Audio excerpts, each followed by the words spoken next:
오늘 설교 제목은 실족하지 않으려면 제목을 가지고 말씀을 전하도록 하겠습니다. 마가복음 9장 42절의 말씀을 보면요. 또 누구든지 나를 믿는 이 작은 자들 중 하나라도 실족하게 하면 차라리 연자 맷돌이 그 목에 매어 바다에 던져지는 것이 나으니라 라는 말씀이 있습니다. 쉽게 말하면 영혼을 실족시키는 사람들은 하나님이 크게 책망하실 거라는 얘기를 하는 것이죠. 정말 신앙생활하면서 이렇게 의도적으로 상대방을 실족시키는 경우는 별로 이렇게 거의 없습니다. 그러나 신앙생활하면은 또 말이라든지 행동이라든지 또 오해 때문에 상처를 줄 때가 있어요. 그래서 매번 신앙생활을 할 때마다 이런 부분을 상당히 조심하고 여러분들이 또 그 은혜 가운데서 하나님께 온전히 들어줄 수 있도록 상대방을 살피는 것은 너무나도 중요한 성도들의 모습입니다.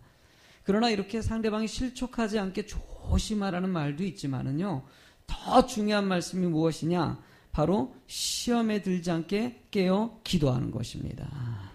아멘. 어떤 유혹이 오더라도 실족되지 않도록 내가 깨어 있는 것이에요.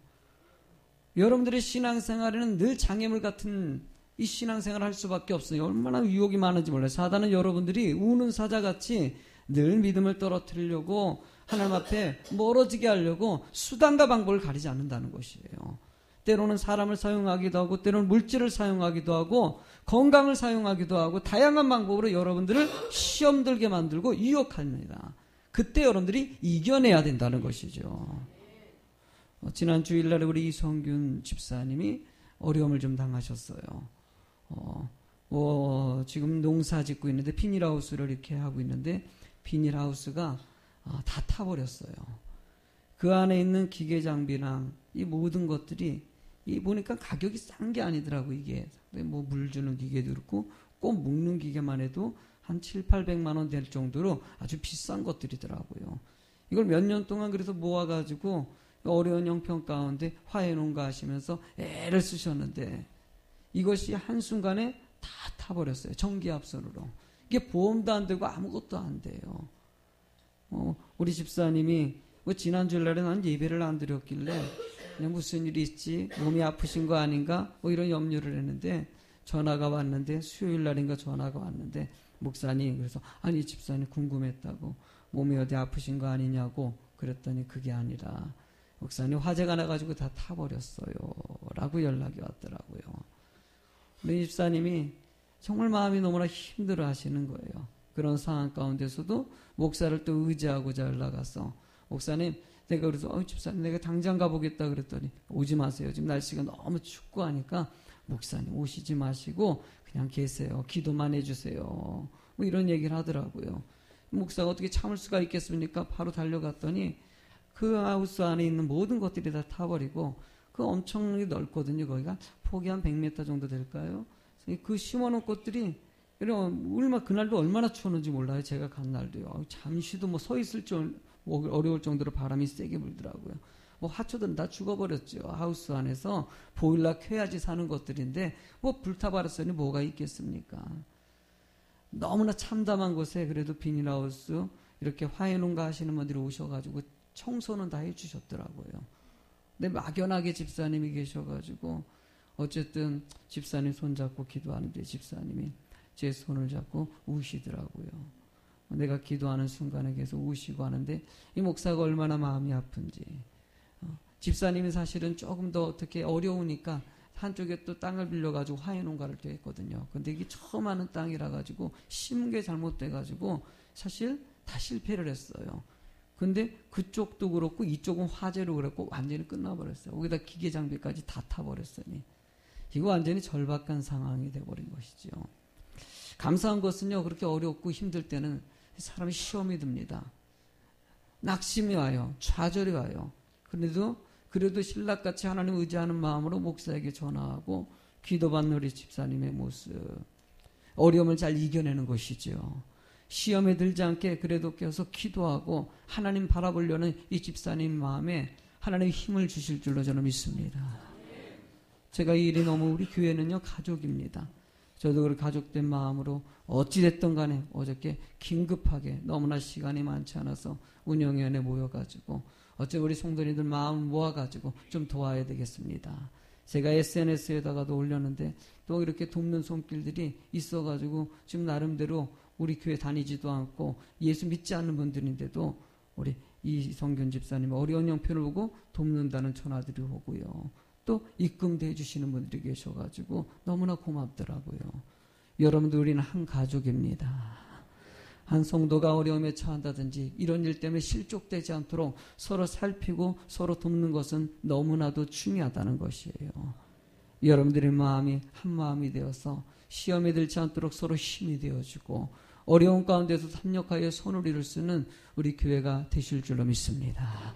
이 문제만 있겠습니까? 여러분들의 삶에는요, 실족하게 만드는 일들이 너무나도 많이 벌어집니다. 어쩜 본문의 말씀이 이 실족되지 않게 해서 우리가 어떻게 해야 될지 이런 방법론을 담고 있기 때문에 여러분들에게 너무나 중요한 말씀이 될 수 있을 거예요. 여러분, 요한복음의 본문의 말씀은요, 예수님이 십자가에 못 박히시 직전에 유언같이 한 말씀이에요. 너무나도 중요한 말씀을 하신 것이죠. 그 중에서 사실 이 앞에 있는 14, 15장과 16, 17장 이 사이에 중간의 중심, 아주 중요한 말씀을 넣는 것이 바로 이 본문의 말씀입니다. 이 말씀의 시작을 어떻게 얘기합니까? 하나님은 실족하지 말라는 것을 시작합니다. 중요한 것이 있다면 첫 번째로 해야 될 것은 바로 말씀을 통해서 여러분들이 이겨내고 실족하지 않을 수 있다는 거예요. 말씀을 듣는 자가 되라는 것이죠. 여러분 1절의 말씀을 읽어볼까요? 시작. 내가 이것을 너희에게 이름은 너희로 실족하지 않게 하려 함이라. 내가 이것을 너희에게 이른다라고 얘기하겠어요. 내가 너희에게 이렇게 말한다는 것이죠. 이게 앞에 것도 있고 뒤에 것도 입니다. 지난주에 어떤 말씀했습니까? 여러분들이 하나님께 속한 사람의 특징에 대해서 첫 번째로 하나님의 사람은 선택받은 사람이다. 두 번째는 세상에서 미움을 받기도 한다. 세 번째는 주님의 뜻대로 살아간다. 이게 하나님의 선택받은 백성들의 모습이라, 예수 믿는 사람의 모습이라고 얘기했어요. 그러면 예수 믿는 사람들이 하나님 앞에서 이 믿음을 잘 지켜서 실족하지 않기 위해서는 그런 말씀들을 계속 들어야 된다고 중심에 이렇게 딱 잡아놓은 것이에요. 뒤에 말씀하시고 나서 실족하지 말라. 그러고 나서 앞에도 또 얘기하겠다는 거예요. 이 모든 말씀이 너희들이 실족되지 말라. 믿음 잘 지키라는 것이죠. 여러분들, 이 예수님께서 부활 승천하시면서 마지막으로 하신 말씀이 뭐라고 얘기했습니까? 가르쳐 지키게 하라. 누군가를 가르치라는 것이에요. 너희들이 배웠다면은 다른 사람 가르쳐가지고 또 배우게 만들고 또 배우게 만들어가지고 상대방이 말씀을 듣도록 하라는 것이에요. 이유가 뭐겠습니까? 이 어려운 세상을 살아가는데 이 말씀이 여러분들의 힘이 되고 일어설 수 있는 기회가 되고 회복할 수 있는 그것이 참된 진리이기 때문이지요. 여러분들 새벽마다 민수기서를 강의하고 있는데 16장 말씀에 고라의 반란 사건이 일어납니다. 쉽게 얘기하면은 모세랑 아론에 대해서 지도력에 대해서 나는 못 믿겠다는 것이에요. 우리들도 지도자가 될 수 있다. 그러면서 고라랑 250명이 반란을 일으킵니다. 이 250명은요. 그래서 이스라엘 사람들 그 중에서 이 뽑힌 사람들이 들어가거든요. 지도자층에 들어가는 사람들이에요. 이 지도자들이 반란을 일으켜가지고 아론과 모세를 갖다 대적하는 일이 벌어지니까 여러분 하나님이 그 일에 대해서 심판하셔가지고 250명이 그 자리에서 죽임을 당합니다. 그러고 나서 250명만 죽는 것이 아니라 여러분 250명 죽은 것 때문에 또 원망했던 백성들이 있어요. 그 사람이 14,700명이라는 사람이 연병으로 또 죽어나갑니다. 얼마나 비참합니까? 쉽게 해서 이 행동을 통해 가지고 하나님의 말씀에 순종하고 따라가라는 것을 얘기하는 것이겠죠. 이런 엄청난 사건이 있는 다음에 하나님께서는 각 지파마다 지팡이를 하나씩 가져오라고 얘기합니다. 지팡이 하나씩 가져와서 언약궤 앞에다가 다 이름 써가지고 꽂아놓으라고 얘기합니다. 그랬더니 남은 지팡이에서는 아무런 싹이 안 났는데 아론의 지팡이에서만 싹이 나고 살구 열매를 맺습니다. 이 사건을 통해 가지고 하나님께서는 뭐라고 얘기하냐? 민수기 17장 10절의 말씀에 이렇게 얘기하십니다. 읽어보실래요? 여호와께서 또 이게 이르세 아론의 지팡이는 증거궤 앞으로 도로 가져다가 거기에 간직하여 반역한 자에 대한 표징이 되게 하여 그들로 내게 대한 원망을 거치고 죽지 않게 할지니라고 얘기합니다. 그러니까 이 아론의 쌓는 지팡이를 통해 가지고 아론만이 제사장이 될 수 있다.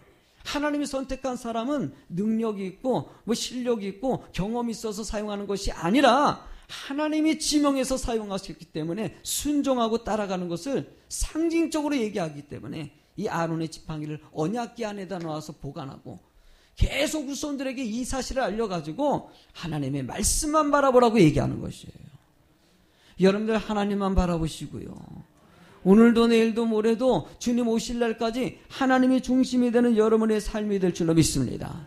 그러니까 아론의 쌍난 지팡이가 쉽게 얘기하면 또 후손들에게 배우는 기회가 돼요. 야 이거 봐라, 이거 봐라. 이 아론의 쌍난 지팡이가 이게 어떤 사건인 줄 아냐. 이게 하나님을 바라보지 않고 자신이 이 하나님의 말씀에 대해서 대적했기 때문에 이 250명과 14,700명이 죽었던 사건을 상징적으로 보여주는 것이다. 오직 너희들은 사람 보지 말고 환경 보지 말고 자신을 교만하게 내세우지 말고 하나님만 바라봐라. 이렇게 가르쳐주는 것이라는 거예요. 하나님은 이런 사실들을 통해서 끊임없이 여러분들이 듣는 자가 되길 원하고 깨닫길 원하고 조금 더 큰 성숙된 믿음관을 가지는 사람이 되길 원하신다는 거예요. 로마서 10장 17절 말씀에 읽어보실래요? 그러므로 믿음은 들음에서 나며 들음은 그리스도의 말씀으로 말미암느니라. 믿음이 성장하지 못하는 사람들이 무엇으로 믿음이 성장할 수 있나? 말씀을 들음으로. 아멘. 들음에서 나는 것이에요. 여러분들이 믿음이 성장하지 않는다고 느껴지십니까? 날마다 그냥 똑같은 믿음같이 느껴지십니까? 말씀을 들으세요. 듣고 또 듣고 하다 보면은요, 그 말씀이 여러분들 성숙하게 만들고 어떻게 삶을 살아야 될지, 어떻게 큰 믿음이 돼야 될지를 가르쳐 주시더라는 것이에요. 늘 여러분들이 듣는데 집중하는 여러분이 되실 줄로 믿습니다. 이러고 나서 두 번째로는요, 그 말씀을 들었다면은요, 두 번째는 말씀이 기억나야 되는 거예요. 아멘. 여러분들 말씀이 기억나게 하는 방식을 전에도 여러 번 설명했지만은요, 제일 좋은 방법이 뭡니까? 말씀이 기억나는 것은 반복입니다. 반복이에요. 영어 단어를 하나 외워보십시오. 외우기가 쉬워요, 어려워요? 어려워요. 그러나 여러분들 똑같은 단어를 한 200번만 써보세요. 웬만하면 외울까요, 안 외울까요? 외워요. 안 써봤지요? 써보세요. 똑같은 단어 200번만 쓰면은요, 외우지 말라 그래도 저절로, 아무리 나이를 떠나가지고 외울 수밖에 없어요. 반복적인 것이에요. 운전도요, 운전 못하는 사람, 면허증이 있는데 다 배워놨는데도 운전 못하는 사람이 왜 못할까요? 사용하지 않았기 때문에. 반복적으로 계속 운전하면은요, 운전하지 몰라 자연스럽게 운전하는데, 운전면허증 따가지고 장롱에다 넣어놓고 나서 가만히 시간만 지내보세요. 여러분들 그러면 순간에 다 잊어먹고요, 운전 못하는 사람이 돼버리는 것이에요.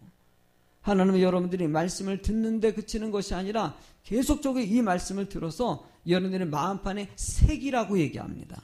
새기라는 것은 기억나게 만들라는 것이지요.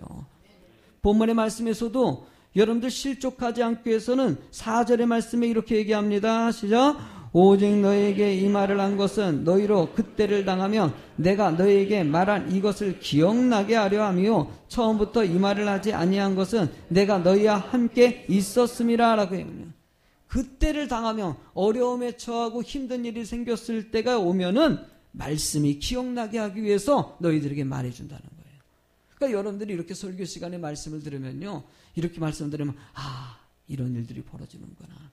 고라 사건 같은 이런 일 벌어지기도 하고, 사람 때문에 실족될 수도 있고, 여러 가지 일들이 벌어질 때 나도 그런 일 당했을 때는 내가 이 말씀 기억 딱 해가지고 이거 이겨내라는 것이구나, 아멘 하고 시험에 들지 않고 하나님만 의지하고 꿋꿋이 맡은 사명 잘 감당하는 자가 되길 원하시는 것이죠. 여러분이 기억나는 여러분이 되실 줄로 믿습니다. 여러분 이 말씀이 기억나지 못하면 안 된다는 것이 2절의 말씀에 언급하고 있어요. 읽어보실래요? 시작. 사람들이 너희를 출교할 뿐 아니라 때가 이르면 물은 너희들을 죽이는 자가 생각하기를 이것이 하나님을 섬기는 일이라 하리라. 여러분들 출교시킨다는 게 얼마나 가슴 아픈 일인지 몰라요. 지금 공동체랑 다르기 때문에 이스라엘 공동체에서 출교당한다는 것은 쉽게 왕따시킨다는 거예요. 상거래도 못하게 하고 아는 체도 안 하고 만나주지도 않겠다. 공동체에서 왕따시켜가지고 소외시켜버리겠다는 거예요. 이것뿐만이 아니라 여러분을 죽이는 일이 벌어질 수도 있다는 거예요. 이런 일이 벌어질 때 말씀을 떠올리는 것이죠. 말씀을 떠올라서 낙심됩니까? 좌절됩니까? 포기하고 싶습니까? 그때 말씀이 떠올라야 되는 거예요. 스데반 집사가 어떤 사람입니까? 하나님 은혜 가운데 오직 주님만을 바라보지 않았습니까? 이런 스데반 집사가 복음을 증거하다가 출교의 이 길을 넘어가지고 이제는 유대 백성들이 스데반을 갖다 죽이려고 작정했어요. 거기다가 진짜로 돌을 돌려가지고 이 스데반 집사를 죽여버립니다. 스데반 집사가 죽는 직전에 사도행전 7장 60절 말씀에 스데반은 이렇게 고백합니다. 읽어보실래요? 7장 60절 시작. 무릎을 꿇고 크게 불러 이르되 주여 이 죄를 그들에게 돌리지 마옵소서. 이 말을 하고 자니라. 이 죄를 돌리지 말라는 것이 무엇입니까? 저들이 몰라서 그렇다는 거예요. 스데반이 몰라서 저런 거니까 그냥 하나님 용서해 주시고 나는 지금 천국 갑니다. 믿음으로 천국 갑니다 라고 하면서 말씀 듣고 그 말씀을 떠오르면서 천국 가더라는 거예요. 예수님께서 십자가를 못 박힐 때도요, 저들이 몰라서 그렇다는 얘기를 하시지 않습니까? 스데반 집사가 그 말씀을 떠올리면서 자기도 똑같은 말을 하는 것이에요. 내가 지금 핍박당하고 나를 죽이는 것도 저들이 몰라서 그렇지 예수님을 믿기만 하면은 저들이 저러지 않고 오히려 충성된 일꾼이 될 거라고 얘기하는 것입니다. 바울 사도도 마찬가지 아닙니까? 예수 그리스도 믿는 사람들을 핍박하고 스데반 죽이는데 그가 나서서 했던 사람인데 다메섹 도상에서 주님 만난 다음부터 오히려 자신의 목숨을 갖다가 바치면서 헌신하면서 1차, 2차, 3차 전도행을 떠나는 이 바울의 모습이 있지 않습니까? 모르기 때문에 핍박하는 것이고 알게 되면 충성된 일꾼이 된다는 것이에요. 여러분들, 하나님은 여러분들이 깨닫고 하나님을 알아가는 자가 되길 원하셔요. 알고 그것이 막 세워져 가지고 어떤 어려움이 오더라도 말씀이 떠오르고 이 말씀이 떠오르고 미움이 떠오르고 미우는 일이 벌어집니까? 누가 너무나 미울 때 사랑하라. 여러분 너무나 힘들게 만들었습니까? 용서하라. 분열하는 악한 이 사단의 유혹이 있어가지고 이 사람하고 저 사람하고 분열시키는 전략이 있으니까 합력하여 선을 이뤄야 된다. 여러분 이러면서 서로 하나가 되는 여러분 되는 거 하나님 여러분들을 위해서 가장 중요한 것이라는 거예요. 본문의 3절 말씀에도 그들이 이런 일을 할 것은 아버지와 나를 알지 못하기 때문이다 라고 얘기했어요. 그들이 핍박하는 이유들, 이 세상에 여러 가지 핍박이 오더라도 하나님만 바라보고 주님 앞에 바로 서 있는 여러분이 꼭 되시길 간절히 소망합니다. 마지막으로 우리 세 번째 이야기를 할까요? 같이 한번 읽어보실래요? 시작. 스스로 이길 힘을. 좀 여러분들 이길 힘을 길르세요. 이길 힘을 길르세요. 하나님이 여러분들이 좀 자족하고 어떤 어려운 상황 가운데서도 스스로 어려운 일들을 이겨내는 자가 되길 원하신다는 거예요. 이 달걀 얘기를 많이 들어보지 않았습니까? 이 새가 알을 깨고 나올 때 여러분들 자기가 이렇게 탁탁 깨는데 너무나 답답해 보이는 거예요. 그래, 아이고, 이거 어떻게 이게 속에 있으니까, 알 속에 있었으니까 너는 힘들 것 같아가지고, 이 깨는 이 알을 갖다가 밖에서 다 깨주면은요, 그 새는 나와가지고 죽어버린다고 얘기해요. 아무리 시간이 오래 걸리더라도 자기가 스스로 알을 깨고 나왔을 때 그 새가 살 수 있다고 얘기해요. 그러니까 스스로 그 순간을 이겨내야 되는 것이에요. 그때 그것이 자기를 이 어려운 환경에서 이길 수 있는 환경을 극복할 수 있는 힘을 거기서 얻게 된다는 것이죠. 믿음의 일은 더 중요합니다. 여러분들이 믿음을 성장시키고 더 커지기 위해서는요, 어려움을 이겨낼 수 있는 힘이 있어야 되는 거예요. 운동할 때도 마찬가지 아닙니까? 헬스클럽을 다녀보셨습니까? 저도 3개월 동안 누가 끊어줘가지고 헬스클럽을 갔다 하라 그랬는데 일이 너무 바빠가지고요. 이게 생각같이 이게 안 되더라고요. 이게 가려면. 한 몇 번 못 가고요. 결국은 사역 때문에 제가 그래도 갔어야 되는데 이게 안 되더라고요. 근데 거기서 교관이 그 훈련시키는 트레이너가 그런 얘기를 하더라고요. 근육이 만들어지는 것은 가장 힘들 때 만들어지는 거라. 그러니까 여러분들이 팔굽혀펴기라든지 이 아령 이렇게 들 때 처음에는 쉬워요, 안 쉬워요? 쉬워요. 아주 한 10개까지 20개까지는요 안 힘들어요. 그런데요 한 30개 넘어가면요 힘들어요, 안 힘들어요? 힘들어요. 이제요. 이게 안 들어지는 거예요. 막 안 들어지고 막 그런데 아주 힘들어서 들기 힘들 때 그때 들어야지 그게 근육이 되는 거예요. 그게 근육이. 그러니까 대강 이거 해가지고요. 아이고 잘 들리네. 아이고 오늘 끝 내려놓. 이거 아무 운동도 아니래요. 이게 힘들고 이걸 갖다 그러니까 그 텔레비전에 가끔 이렇게 보면은요 운동하는 사람들 근육질 이렇게 하는 막 그냥 막 2두 박근 3두 박근 막 그냥 막 몸짱 자랑하는 사람들 있잖아요. 그런 사람들 운동하는 장면들 나오잖아요. 막 하면은 인상을 막 쓰고 힘들다는 거야 이게. 하기 싫은데 이걸 하니까 이게 여기 근육이 예. 이게 되게 말을 어떻게 표현하지 못해요. 내가 안 해봐서 이 남이 적은 것 가지고는 한계가 있어. 여러분들 세상 일도 그런데요. 영적인 일은 정말 중요해요. 영적인 일은요. 참 말씀 안에서 뭔가 유혹이 오고 때로는 예배드리기도 싫어요. 예배드리기 싫고 기도하기도 싫고 그래도 예배드리기 싫어도 그래도 나와야 되고 말씀 읽기도 싫어요. 아유 없고 그냥 소설책이나 읽고 그래도 말씀 봐야 돼요. 기도하기가 이렇게 전에는 기도하면 은혜가 되는데 기도 그냥 5분을 넘어도 그냥 못하겠고 그래도 기도해야 되는 거예요. 하나님이 이렇게 애써서 그래도 나오고 여러분 새벽 예배 나오는 것도요. 지난번에 부흥 강사 목사님도 이 새벽 기도에 누가 만들었냐? 예수님 만드셨어요. 예수님이 새벽 미명에 나가서 늘 기도했다라는 얘기가 있지 않습니까? 예? 하나님께서는요 새벽에 기도하면서 이 신앙생활하는 것을 너무나 좋아하셔요. 그런데 이 목사도요 제가 개척하면서 제일 힘든 부분이 뭐냐면 새벽 기도였어요. 솔직히. 근데 부교육자 시절에는요 제가 가끔씩 빠져도 상관이 없었거든요. 근데 담임 목사는요 빠질 수 있어요, 없어요? 빠질 수가 없어요. 이게 뭐 어떡합니까 혼자인데. 응? 빠질 수 없으니까 때로는요 몸이 막 피곤하고 저녁에 한 10시에는 자야 돼요. 사실은요. 그래야지 한 4시에 일어나서 준비하고 그러거든요. 근데 만약에 이게 한 12시 뭐 책 읽는다든지 잠을 좀 이 고민하고 걱정하는 일 있으면은요 또 이게 그냥 성도님도 힘든 일 생기고 그러면 염려가 돼가지고 또 잠을 설칠 때가 있어요.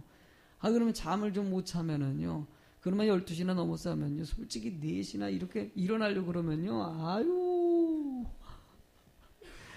진짜 그럴 때는 오늘만 그러고 싶은데 그런데도 일어나야 돼, 안 일어나야 돼? 그래도 일어나야 되는 거예요. 성도들이 이 새벽에 여러분들도 얼마나 힘들겠습니까? 얼마나 힘들겠어요. 그래도 나와야죠. 응? 어떤 분이 그냥 새벽 예배 나오겠다고 하는데 부모가 가지고 깨웠다 그러지만 이 새벽 예배 나가야지. 오늘 하나님 앞에 예배 드려야지. 그랬더니 나 못 나가겠다고. 너무나 힘들다고. 오늘만 좀 쉬어해. 그래도 나가야지. 그래. 나 오늘만 너 목사잖아. 그때 한마디 해주니까는 나 목사구나. 나가야지. 깜빡 놓치는 것이죠. 저도요 가끔 내가 목사라는 소식을 놓치니까는 막 목사니까 아침에 아이고 쉬어야 돼 이거 깜빡 들어오니까 너 목사잖아. 그럼 다시 일어나서 나가야 돼요. 여러분들 그래도 나오면 은혜가 돼요, 안 돼요? 은혜가 돼요. 주일날 예배 나오기 힘들 때 그래도 나오면은요 말씀 듣고 은혜가 됩니다. 여러분들 이 하나님께서 원하시는 그 틀을 보면은요 이 제자들을 훈련시키는 장면이 나와요. 은혜 받은 사람 누가복음 9장 60절 말씀을 보면은요 한번 읽어보실래요? 이르시되 죽은 자들로 자기 죽은 자들을 장사하게 하고 너는 가서 하나님의 나라를 전파하라 하시고 또 다른 사람이 이르되 주여 내가 주를 따르겠나이다 라고 얘기합니다. 예수님께서 제자들을 갖다 훈련시키고 나서 이제 너희들로 가서 복음을 전파해라 전도해라 라고 얘기합니다. 그랬더니 제자들이 내가 가겠습니다 라고 나갔다는 것이에요. 제자들을 갖다 파송하시면서 그 다음 누가복음 10장 3절에 보면은요, 갈지어다 내가 너희를 보냄이 어린 양을 이리 가운데로 보낸가 같도다. 전대나 배낭이나 신발을 가지지 말며 길에서 아무에게도 문안하지 말며 어느 집에 들어가든지 먼저 말하되 이 집이 평안할지어다 하라. 만일 평안을 받을 사람이 거기 있으면 너희 평안이 그에게 머물 것이요 그렇지 않으면 너희에게로 돌아오리라. 예수님이 제자들에게 이렇게 얘기하시고 제자들에게 나가라 그랬어요. 그랬더니 제자들 70명이 은혜 가운데 할렐루야 믿음으로 고백하고 구호제창하고 나가면 있고 안 나가면 없다. 그 당시에는 없었겠지요. 어쨌든 이런 구원제창하고 그냥 믿음으로 나갔더니만은 나가고 나서 17절 18절에 갔다 와서 이렇게 고백합니다. 읽어보실래요? 시작. 70인이 기뻐하여 돌아와 이르되 주여 주의 이름을 귀신들도 우리들에게 항복하더이다. 예수께서 이르시되 사탄이 하늘로부터 번개같이 떨어지는 것을 내가 보았노라. 아멘. 귀신들도 떨더라. 이 땅이 얼마나 어둡습니까 여러분들. 여러분들 세상에 보십시오. 매스컴을 읽어보십시오. 며칠 전에 보니까 IS라는 그 이슬람 단체, 내 가슴이 아파요. 초등학생에게 여러분들 총자를 줘가지고요, 그 포로를 갖다가 죽이는 걸 동영상 찍. 애한테 이걸 시켜요. 이게 말이 됩니까 이거? 그 애가 뭘 알겠어요? 총 쏘고 웃는 아이의 모습. 상상을 초월할 정도로 악합니다. 요즘에 사회에서 일어나는 이 분노적인 일들이 얼마나 많이 있습니까? 정치를 봐도 그렇고 사회를 보도 그렇고 가정마다 이혼율은 점점 높아지고 이웃 간의 갈등도 높아지고 형제들끼리 죽이는 일들이 벌어지고 악한 세력들이 얼마나 속시탐탐 노리고 있어요. 이런 상황 가운데서 하나님은 주의 말씀이 이 땅에 퍼져나가길 원하고 진정한 사랑의 열매들이 모든 세상에 좀 맺어지길 원하시다는 거예요. 여러분들 이 땅을 바로 보시기 바랍니다. 그래서 복음을 증거해야 되고 이렇게 나가서 복음을 증거해서 하나님 은혜 가운데 살아가는 사람들이 많아질 때 여러분들 세상의 모든 악한 세력들이 우수수 떨어지는 것을 보게 된다는 것입니다. 저는 주의 교회가 이런 사랑을 나누는 교회 되길 소망합니다. 그런데 이 말씀을 읽다 보니까 느끼는 건 예수님께서는요 충분히 말씀 가르치고 훈련을 시켰다는 거예요. 그냥 가만히 말씀 들어서 야 너희들 은혜 받았지? 그러면 나가서 훈련해야지. 이거 훈련 받을 때 너희 것이 되는 것이야. 가만히 들은 것으로만 멈추는 것이 아니라 은혜 받았으면 똑같이 나 같은 사람을 만들어야 된다. 길가에 나가봐라. 이 험한 땅에 길가에 나가보라고. 아직까지도 예수님을 영접하지 못하고 여러분들 지옥의 길로 가는 많은 사람들이 있지 않냐. 그들을 하나님의 길로 인도해야 되는 것이 여러분들 책임이 아니냐. 자, 여러분들 오늘 말씀 들으셨으면 아멘 하시기 바랍니다. 그러면 나갑시다. 이제 나가세요. 안 나가시네. 끝나고 여러분들 가셔가지고요 나가서 여러분들 조금 복음을 증거합시다. 근데 왜 이 말이 중요하냐면 이렇게 나가서 복음을 증거할 때 여러분들이 믿음이 성장해요. 좀 더 성숙한 믿음을 가질 수가 있다는 거예요. 그래서 순간순간 낙심하지 마시고 하나님 바라보고 더 큰 믿음을 위해서 끊임없이 애쓰는 자가 되길 원하신다는 거예요. 여러분들 본문의 7절의 말씀에 이렇게 써 있습니다. 읽어보실래요? 그러나 내가 너희에게 실상을 말하노니 내가 떠나가는 것이 너희에게 유익이라. 내가 떠나가지 아니하면 보혜사가 너희에게로 오시지 아니할 것이요 가면 내가 그를 너희에게로 보내리니 라고 얘기합니다. 예수님께서 떠나면서 너희에게 유익하다라고 얘기합니다. 내가 없으니까는 너희들 힘들어하지 말고 없을 때 더 믿음을 성장시키고 더 큰 믿음 낼 수 있다고 얘기하는 것이에요. 스스로 애를 쓰라는 것이지요. 여러분들 누구에게 도움받는 거 필요합니다. 성도들이 시험 들었을 때 서로 챙겨주시고요. 서로 위로해 주시는 성도 되실 줄로 믿습니다. 그 위로해 주는 것도 좋지만 스스로 일어날 수 있는 믿음을 간직하세요. 이런 일이 있건 저런 일이 있건 사람의 말에 환경에 매이지 마시고 그래도 믿음으로 자기 자리 지켜가면서 말씀을 의지하고 예배 중심적으로 갔을 때 일어났던 모든 시험적인 요소, 어려운 일들은 문제도 아니에요. 오히려 거기서 더 성숙한 믿음으로, 더 큰 믿음으로 하나님의 뜻을 이룰 수 있는 성도가 될 수 있다는 것이에요. 저는 우리 성도님들이 그런 믿음 되길 원합니다. 예수님이 떠나면서 그냥 유익이 된다라고 얘기하는 것 같이 여러분들에게 이 말씀만 딱 던져주면은 알아서 기도하고 알아서 예배드리는데도 힘쓰고 할 수 있다면은요, 듣는데 여러분들 열심을 다하고 배우는 말씀은 믿음은 들음에서 난다는 것 같이 오후 예배 시간에도 되도록 나오셔서 들으시고요. 내일 여전도 연합회 예배 있으면은 그래도 와서 한번 예배도 참여해 보시고요. 수요 예배도 새벽 예배도 철야 예배도 한번 애를 써보세요. 그런 말씀을 듣다 보면 이렇게 해서 하나님의 뜻이 이어지고 이렇게 해서 이겨낼 수 있는 거구나 가르쳐주는 것이에요. 여러분들 날마다 모이게 힘쓰라고 성경에 얘기하는 것 같이 우리들도요 늘 모이게 힘써서 하나님의 뜻에 합당한 믿음의 길을 가는 여러분이 되길 주의 이름으로 축원합니다.